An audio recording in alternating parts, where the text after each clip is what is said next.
What's up, everybody? My name's Trey and welcome back to another video. And in this video, I'll actually be covering what nobody tells you to prepare you for ACL surgery. So make sure you stay to the end of this because I think this is some pretty good stuff and things that I couldn't really find online. So hopefully this can be your one-stop shop and get you ready if you are somebody that has to have ACL reconstructive surgery like your boy does. But if you are somebody that's new to the channel, make sure you hit the subscribe button and notification bell to get notified every time I post a video, and leave a comment in the comment section down below. Are you somebody that has to have ACL reconstructive surgery, or have you already had the surgery, and how are you recovering? Because I know recovery is gonna suck. But to kind of start this out, it really boils down to not only the physical but also the mental side. Because I don't know about for you specifically, but it seems like from the research I've done, from talking to my orthopedic surgeon and other doctors who I've had consultations with, most people who tear their ACL are physically active people. Most people, not saying all, but most people who tend to tear their ACL and need reconstructive surgery are active. They're people who play sports, they're people who go to the gym, they do CrossFit, they run long distances. They are normally pretty active people. And after you tear your ACL, it can really throw off your routine, or at least it did mine, when it comes to your just day to day. I'm a person, I love working out. I know it might not look like it at this point. Don't worry, I've been off for about a month. I've been depressed. So I can speak about this. I know from firsthand experience that the mental side is a little hard to combat because, like I said, you're just throwing off your schedule. I'm a type of person who I like to work out twice a day. I like to work out early in the morning, 5 a.m. And then I also like to get another workout in depending on when I work. So if I work like a later shift, I want to work out in the morning. If I work a morning shift, I will go after I get out of work and go to the gym. And that's just been really a staple in my life since elementary school.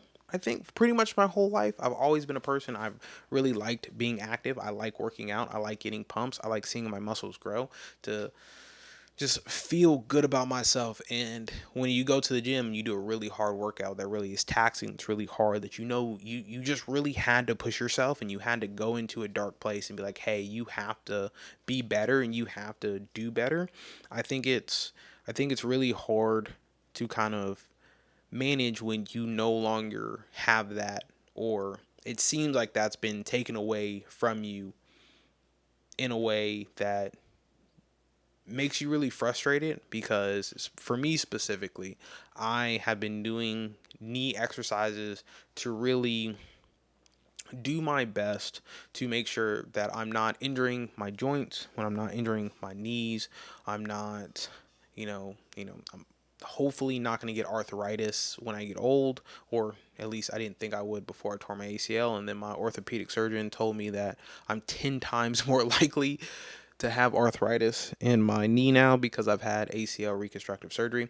So those things obviously do play a factor, but it's a mental roller coaster. You kind of have to get over the initial shock of just like, man, I feel like my body has absolutely betrayed me.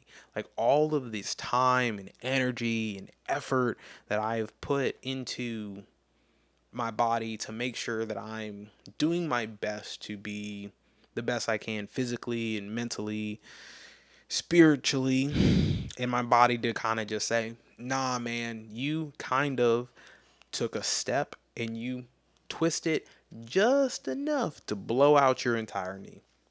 So, like I said, for me, it was really a mental roller coaster, and it was really just frustrating because I've just put in so much time and effort to making sure that my joints are good, because I do like to work out, I do like to run, and I'm like, man, I need to focus on that so when I get old, I don't have those issues like every other injured person that I see. Apparently not. So, getting back on my schedule has been extremely difficult. I would say the initial shock has kind of worn off. Now that I'm about 2.5 weeks out from surgery. So now I've come to the realization that yes, this is not a dream. I'm not waking up. I definitely have to have this surgery. It's something that's going to happen. And regardless how I feel about it or what I would like the outcome to be, that this is my reality now. And it's something that I have to sit with and really try my best to find the best case scenario of what seems to be a very bad situation, if I'm being completely honest with you. Not only that, but then I had to come to the realization that surgery is my only option. It's not like the way that I tore my ACL specifically, this is not something that I can just rehab, or at least from all the consultations I've had, from the research I've done online, from talking to different medical professionals, people who've had ACL injuries, this specific tear that I did to both my ACL and my meniscus is not something that will heal naturally. If it is something that I continue to, I guess, just try to rehab on my own without having surgery, it's definitely an injury that will not heal over time, or at least it will not heal to the full capacity to which it could be healed if I was to have surgery. So it's just basically coming to the realization that, man, I do have to have surgery, and I need to make sure that I'm doing my best to prepare myself not only for surgery but for rehab, which I know is going to be hard, it's going to be long, but I'm kind of just looking at it as like, hey, this is just a way for me to better myself for the gym and for my fitness going forward. Obviously, it sucks. It's not fun. I would wish this upon nobody, especially not the leg. Like, I would have taken an upper body injury all day over tearing my ACL, because I don't know about you, but it's very, just, this is just me. It is very hard to have a good time when you're lugging around crutches or you can't walk or something like that. And I know people are handicapped out there. Some people are in wheelchairs, power scooters. Some people don't have legs. And look, I'm not saying my situation is nearly as bad as theirs or anything, but for me, in my reality, my situation's pretty bad compared to what it was a month ago.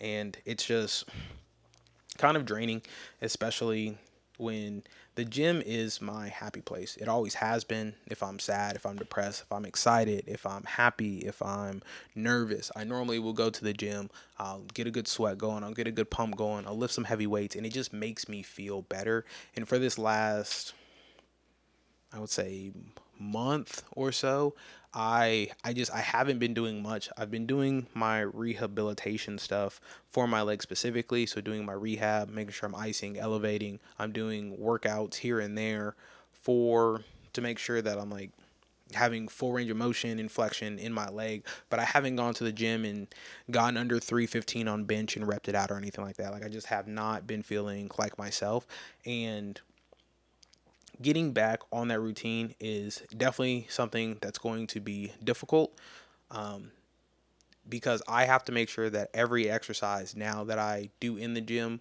not only that I'm doing it right to hit the muscle that I want it to hit, but also I'm doing it in a way that doesn't hurt my knee for the long term.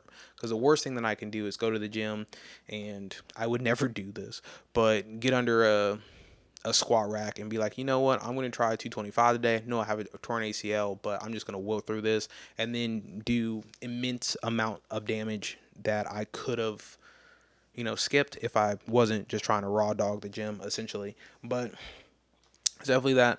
Now, this other mental side that I've been struggling with is there's so much information on just ACLs in general. There's 4 different types of surgeries. Some people say if you do this surgery specifically, you'll be fine. But if you do any other one, then you won't have full range of motion in your knee. You're always going to have knee pain. And then you go to a different medical article and it says exactly the opposite. So it's just kind of like complete overload when it comes to just information, which is a good and bad thing. It is nice that, you can kind of look up all the different options for surgery. You can figure out, well, maybe if you need to have surgery or if you don't, depending on your situation. But it's also to the point where it's like, man, who do I listen to? Who do I trust? And am I making the right decision? Which was really hard for me. But thankfully, with my orthopedic surgeon, we were able to come to a conclusion and figure out that for me personally, the cadaver or a donor tissue to reconstruct my ACL is probably going to be the best choice for me. So that really took a lot of weight off my chest, because yes, I have to have surgery, but at least now I know exactly what surgery I'm having, and now it's just about having the surgery, making sure that it goes well, and then we start rehabbing afterwards. Another issue that I had was a lot of, I wouldn't say,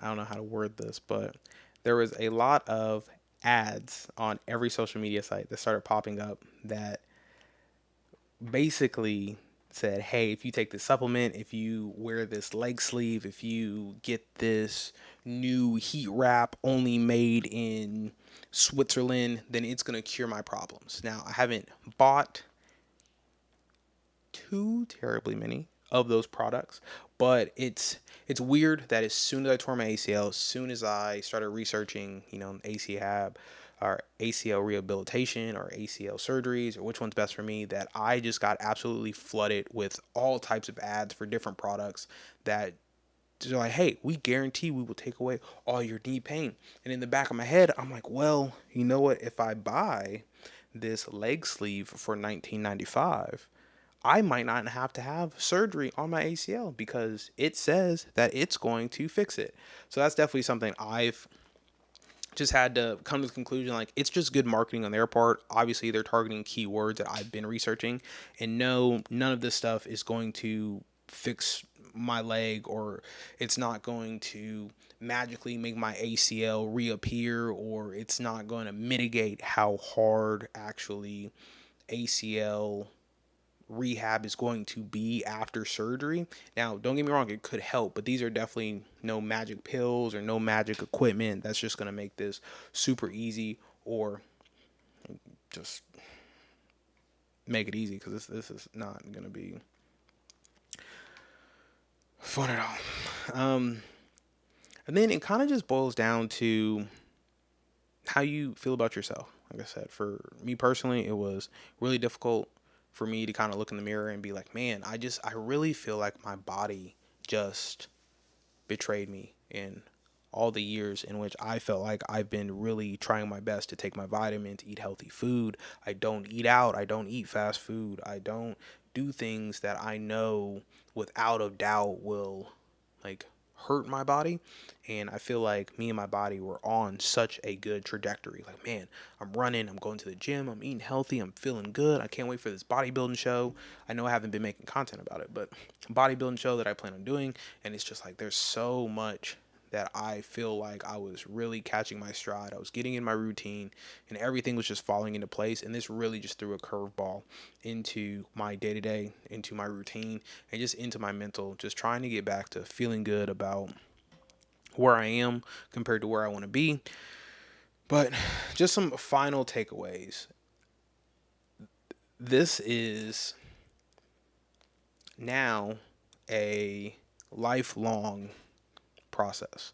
This is not something that you're just getting prepared for. Like, you just don't prepare for surgery, you have it and you're done. You don't have to worry about it ever again. This is something that's always going to be kind of at the back of my mind when it comes to, I need to make sure that I'm rehabbing. I need to make sure that I'm stretching. I need to make sure that I'm taking my vitamins and supplements, not just because I want to be healthy, but also because if I don't, the negative side effects that come along with it are much worse, or could potentially be much worse than just having surgery and having to rehab. It could be that now, because I didn't rehab properly, I have to get my knee replaced. Oh, because I got my knee replaced, now I have arthritis around that bone or that joint or whatever the case may be. So it's really just about moving forward, making sure that you have a plan, making sure you're consistent.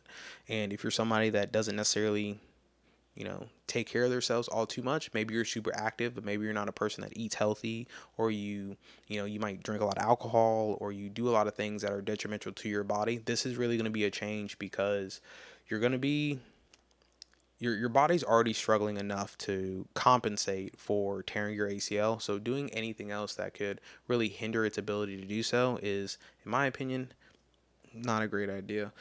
Now, also, just kind of like final takeaways. I would it's like I would recommend you do as much research as you possibly can while also doing as little research as you possibly can, because there's so much information. Like I said, you click on one link and it says you should only do this graph. You click on another link and it says if you do that graph your leg is going to fall off. So you need to figure out which surgery is going to be best for you. If you are somebody that has to have ACL reconstructive surgery, make sure you're meeting with your orthopedic surgeon, because obviously they're going to have a preference when it comes to the patient that they worked on, when it comes to longevity, like after surgery, when it comes to getting back to being active, being physical, having full range of motion, and just living your day-to-day lives and things of that nature. And then just know that you're not alone in the process. It might seem like it, but apparently people are tearing their ACLs left and right. The minute that I tore my ACL, people at work were like, hey, yeah, I also tore my ACL. Hey, I tore my Achilles. Hey, I also tore my rotator cuff. Hey, this client that we had come into the store today also tore their ACL. Oh, their daughter tore their ACL. Oh, my cousin tore her ACL. Oh, my uncle also tore his ACL. And it's like, man, it seems like everywhere I look now, people are injured. So I know it might feel like you're alone. I know you're off your routine. I know your mental's kind of shaken, and it just seems like your world is crashing around you. But trust me, you are not the only person that's going through this. Hence why you clicked on this video, because I am actively going through this with you, or maybe this is after the fact if you're watching this after I have surgery, but you're definitely not going this alone. So make sure you can find somebody, you can connect with them.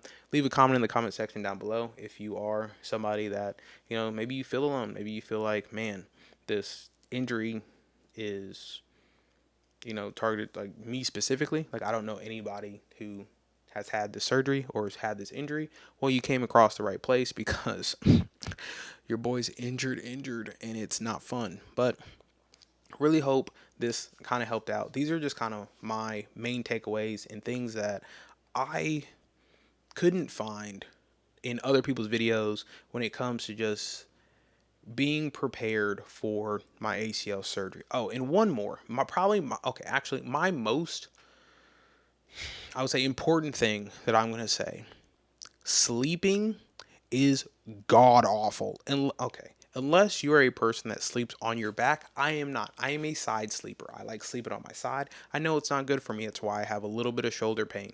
I know that. I just like sleeping on my side. It's comfortable. You have to sleep on your back with your leg elevated in order to make sure that you have full range of motion come surgery and probably post operation, everything like that. And sleeping on your back, or at least for me, sleeping on my back, is the most uncomfortable way to sleep. So if you're somebody who doesn't sleep on their back and you think you might have torn your ACL, highly recommend you start sleeping on your back, because that was one of the toughest things for me. I still feel like I have not slept good in days, because I don't like sleeping on my back. It's not comfortable, but it's the only way in which I can lay that doesn't put pressure on my knee in a way that hurts it, or sleep in a way that makes my leg completely straight and have complete extension on it, so that I can get prepared for surgery. So if nothing else you listen to in this video, thanks for staying to the end of it. Your sleep schedule is going to be jacked up. I'm sorry for you. And just try your best to sleep on your back with your leg elevated, or sleep in a lazy boy or on a couch, or just sleep somewhere on your back. It sucks. And like I said, for me, I'm not a back sleeper. It's not fun. And that is the main takeaway I've gotten from this, is my sleep schedule is god awful. I feel like I can't think. I feel like all these things are happening, like all the information I'm trying to gather, I'm just not comprehending, because I am just not sleeping well. So do your best to get as good a sleep as you can, even though obviously in this kind of traumatic incidents for your body and for your brain, and kind of how have to go through this. But takeaway is learn to sleep on your back. It's a number one takeaway, because if you don't, I don't know how you're gonna sleep. Sleeping on your side is not a way to go. I just physically can't sleep on my left side because that's where my leg is. Hurts too much. Sleep on my right side, my leg's not straight. It starts to swell up when I'm sleeping. So sleeping on my back is literally the only way to sleep, and I am not a fan in the slightest. I hope I got that point across. I don't like sleeping on my back. But yeah, most important takeaway right there. But if you're somebody that's new to the channel, make sure you hit the subscribe button and notification bell to get notified every time I post a video. And I really hope you're doing well today. Hopefully you're having a good day. Hopefully you can walk. Hopefully your knees don't hurt. Hopefully your joints don't hurt. If you're somebody who doesn't necessarily take care of themselves, highly recommend you start stretching, you start that mobility training, and just living a healthy lifestyle, because once the simple things in life get taken away from you, like the ability to walk or run or even just kind of like move fast. Like if there was a bus coming, it would just hit me, because what am I going to do? Like all my crutches, I'm juke with my crutches. Like, oh my gosh, it's not fun, but hopefully you're doing well, and I will see you in the next one.